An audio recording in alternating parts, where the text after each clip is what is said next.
Hello साथीहरू, नमस्कार and good morning है। यतिखेर म काउसिटी वडा नम्बर 12 स्थित पिठोलीमा छु यतिखेर। अनि आज चाहिँ यहाँ नेपाली सेनाद्वारा विपद व्यवस्थापन सम्बन्धी पूर्वाभ्यास हुने चाहिँ जानकारी गराउन चाहन्छु र यसको लागि म पनि इन्भिटेसनमा आएको छु। यहाँ तपाईँहरू देख्नुहुन्छ नारायणी नदी हो र नारायणी छेउछेउमा बस्नेहरूलाई चाहिँ एकदम गाह्रो हुन्छ बर्खा मौसममा। यो तपाईँहरूले देख्नुहुन्छ रेस्क्युको लागि चाहिँ आवश्यक चाहिँ सरसामानहरू हुने यिनीहरू। अब यहाँ तपाईँ नजिकै देख्नुहुन्छ यहाँ रोप टाँसिएको छ। यो चाहिँ पूर्वाभ्यासको लागि पहिला नै सेट गरेर राखेको छ। अब हेरौँ के कसो हुन्छ। यसले चाहिँ एउटा हामीमा एउटा कसरी चाहिँ रेस्क्यु गर्ने के गर्ने भन्ने कुराहरू पनि जानकारी दिन्छ र सम्पूर्ण चाहिँ पाहुनाहरू गेस्टहरू आउने क्रम जारी नै छ। स्टुडियो स्टाफ आउने बित्तिकै कार्यक्रम सुरु हुने भन्ने कुरा मैले थाहा पाएको छु। म पनि आज यहाँ बसेर हेर्छु के कसो हुँदो रहेछ होइन, विपद व्यवस्थापन सम्बन्धी चाहिँ कार्यक्रमहरू। यतिखेर नदी पारी घाँस काट्न गएको दुईजना गाउँलेहरू छन्। यतातिर उनीहरूको परिवारहरू चिच्याइरहेको छन् है। उनीहरूले चाहिँ अब रेस्क्यु कसरी हुन्छ हेर्नु होला।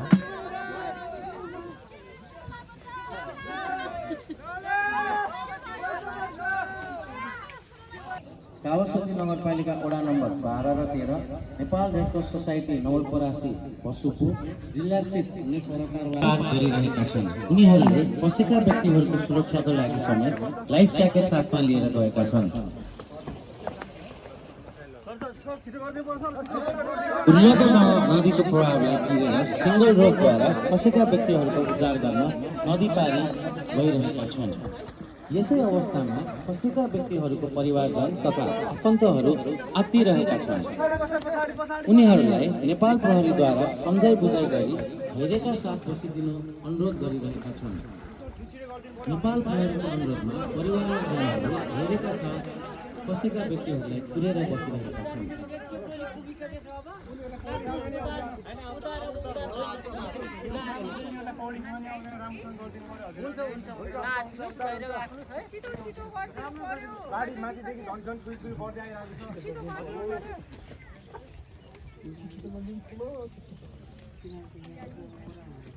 मैले मेरो छोरालाई नजा भनेर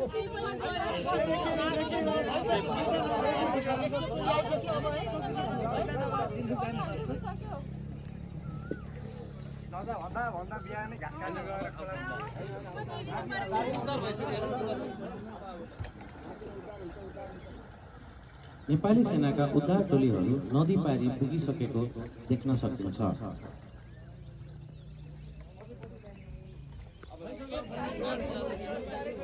नदी पारी पुगे पश्चात नदी तर्न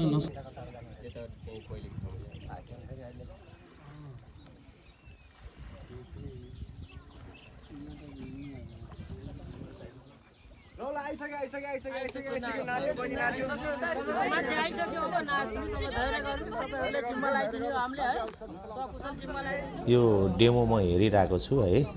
तपाईँहरूले यो चाहिँ नदी देख्न सक्नुहुन्छ। अब यो मनसुनमा बर्खा मौसममा धेरै ठुलो हुनेछ।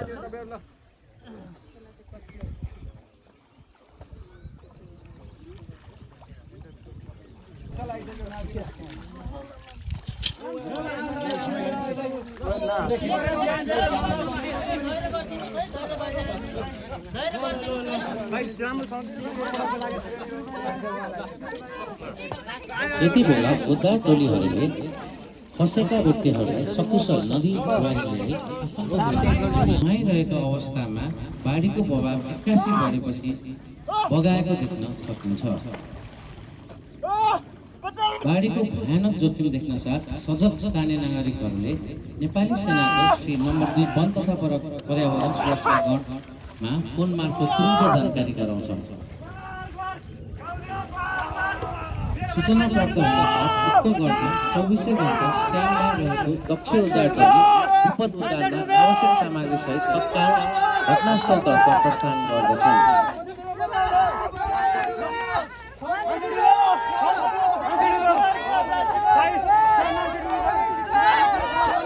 घटनास्थलमा पुग्नसाथ परिस्थितिको जोखिमको मूल्याङ्कन गरी अत्यन्त सावधानीपूर्वक नेपाली सेनाका दक्ष टोली उद्धारको लागि बोट मार्फत आइरहेका छन्।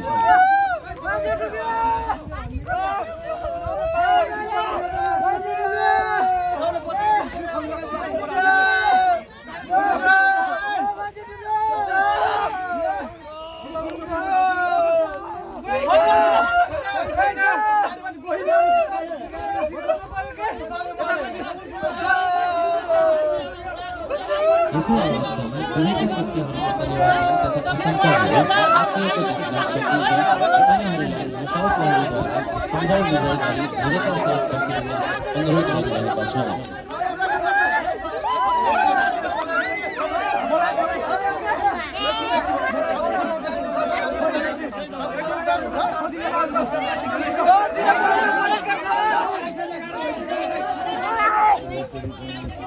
यति बेला नेपाली सेनाका दक्ष टोली बिहाको लागि भोटमा आइसकेका छन्।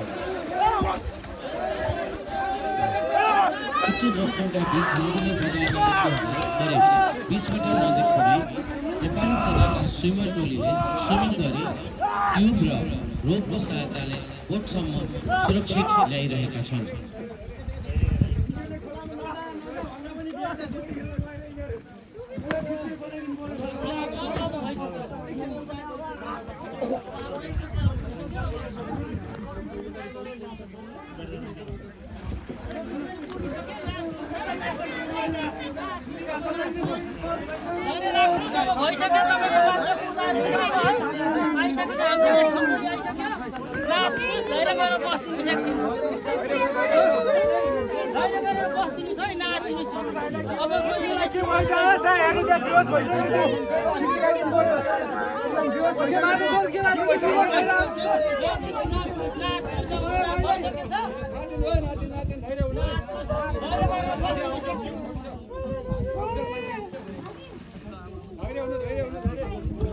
यति बेला नेपाली सेनाको उद्धार टोलीले फसेका दुवै व्यक्तिहरूलाई रेस्क्यु गरिसकेका छन् र रेस्क्यु मार्फत रेस्क्यु गरे पश्चात किनारामा ल्याइरहेका छन्।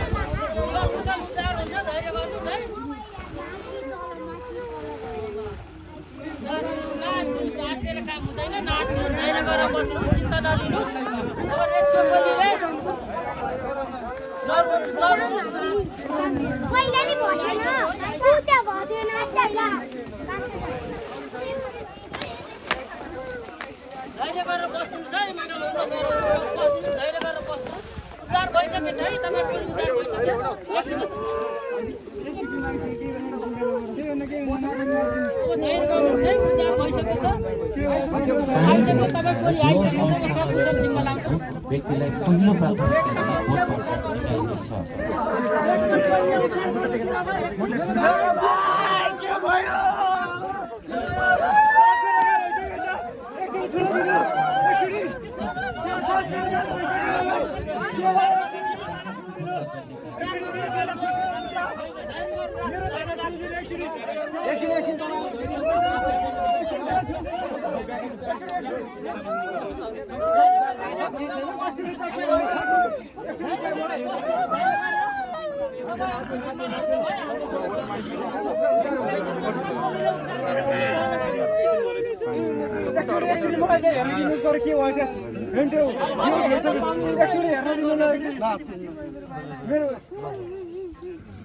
सास पनि फेरि के भयो उसले एक्चुअली उसलाई हेर्न दिनु त एक्चुअली उसलाई के भयो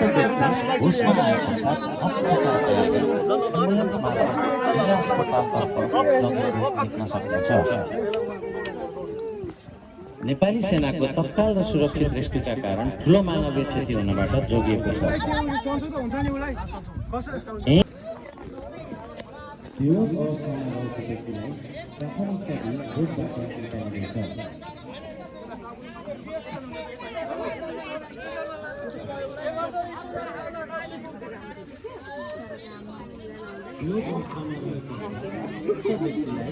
रेड क्रस तथा अन्य सुरक्षा निकायको मेडिकल टिमबाट सीपीआर र प्राथमिक जानकारी गरिरहेको छ।